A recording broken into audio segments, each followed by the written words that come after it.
Salam Planter Indonesia. Kali ini kita akan membahas berkaitan dengan penggunaan herbisida yang merupakan herbisida yang paling terkenal di kalangan para petani kelapa sawit ataupun banyak petani yang akan mempersiapkan lahannya.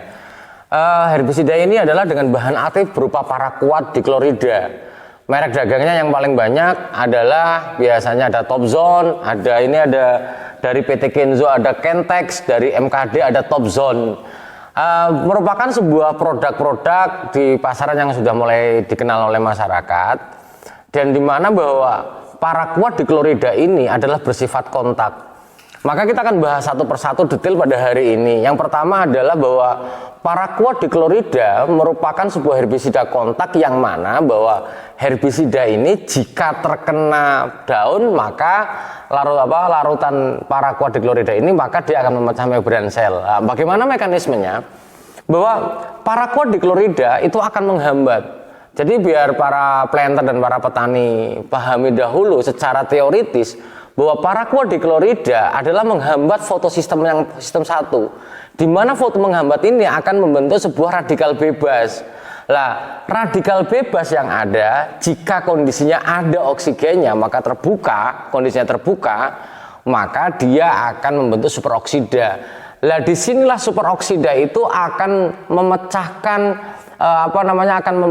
akan memecah ikatan lemak tak jenuh pada membran sel, yang mana bahwa setiap membran sel di daun ini nantinya akan pecah dan akan gosong dalam waktu yang relatif lebih cepat dibandingkan bahan aktif lainnya. Jadi intinya dari teori ini kalau kita simpulkan bahwa penggunaan paraquat diklorida baik mereknya Kentex ataupun Topzone ataupun Raiquat dari PT Royal Agro misalnya, intinya harus ada oksigennya dan ada sinar matahari sehingga nanti aplikasinya adalah relatif lebih cepat matinya pada gulma ini. Lah, bicara tentang warna, hampir seluruh merek dagang itu merek warnanya hampir sama. Kalau kita lihat di sini misalnya, kita akan tuang.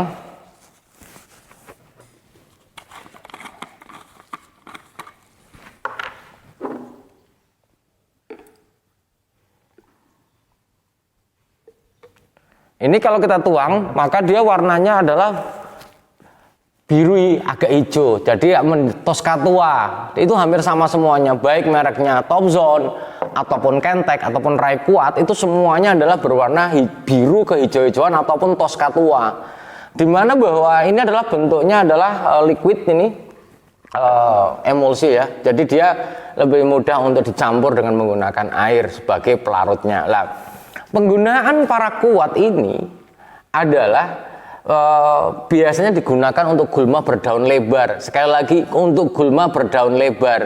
Kalau menggunakan gulma berdaun sempit, arahnya bukan pakai paraquat, bangsa teki-tekian ataupun misalnya lalang, adalah menggunakan glifosat. Namun paraquat ini adalah digunakan untuk gulma berdaun lebar, sangat efektif untuk gulma berdaun lebar.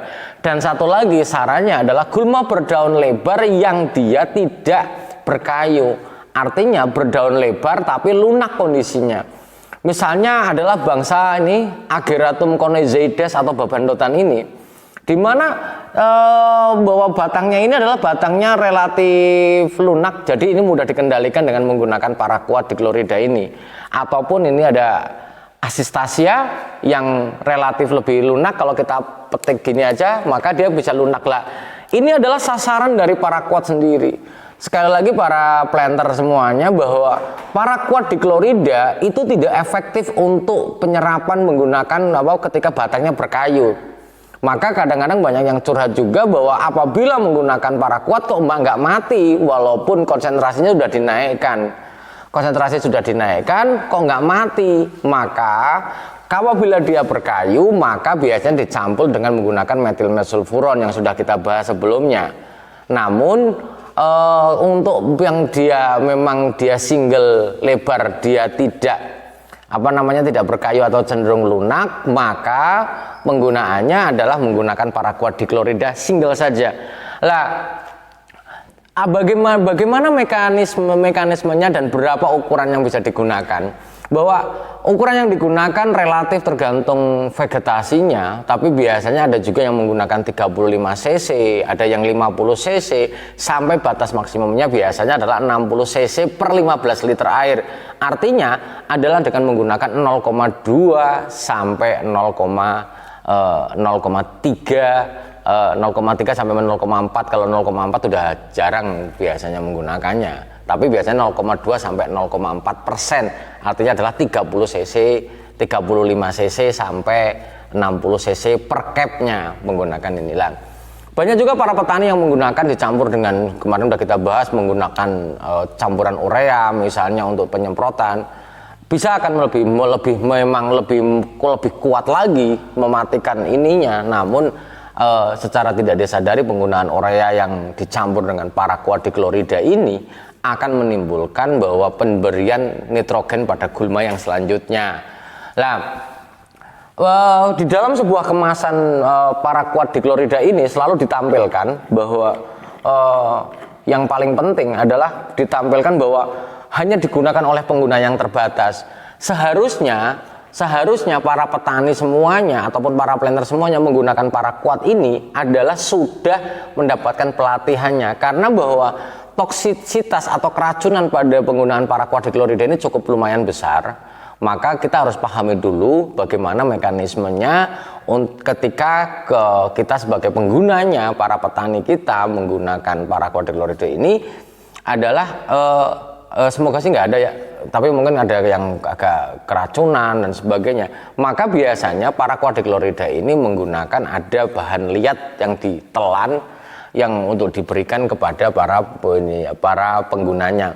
Nah, paraquat-diklorida ini relatif Bapak, sekali lagi jangan pernah menggunakan yang sudah kadaluarsa, maka baca kemasannya sebelum membelinya, karena penggunaan yang sudah kadaluarsa relatif tidak efektif, karena dia nanti akan membentuk sedikit ada endapan-endapan yang mana bahwa endapan ini sudah tidak efektif untuk mengendalikan menghancurkan membran sel ini. Jadi kesimpulannya adalah bahwa paraquat-diklorida merupakan sebuah herbisida kontak yang mana akan menghancurkan membran selnya atau menghancurkan gulma kita dengan syarat ada dua: terbuka, ada oksigen, yang kedua adalah sinar matahari. Hal ini apabila sudah diketahui oleh para petani, maka gunakanlah penyemprotan ini ketika lagi terik-teriknya, itu lebih paten lagi. Maka penggunaannya harus serata mungkin karena dia bersifat kontak. Semua cairan daun, membran daun ini apabila kena cairan ini maka dia akan pecah dan akan mengering.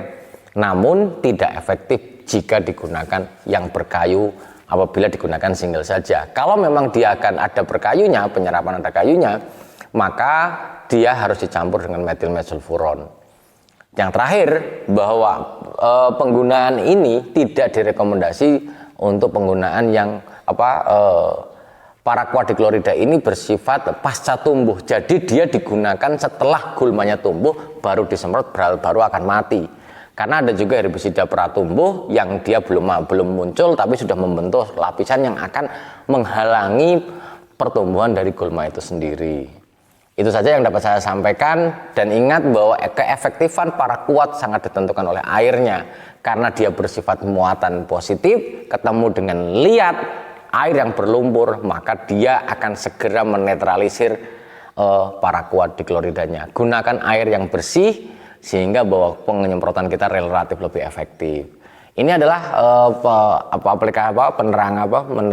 penguraian mengenai paraquat di part yang pertama. Nanti part kedua kita akan coba merek mana sih yang bagus, nanti kita akan bahas di part yang kedua. Selamatkan diri kita dari penggunaan racun, relatif menggunakan lebih safety, karena bahwa apapun yang terjadi bahwa yang kita gunakan adalah racun. Lahan kita bersih, lahan kita memiliki produktivitas tinggi, tapi badan kita harus sehat. Terima kasih, semoga bermanfaat bagi kita semuanya. Salam Planter Indonesia.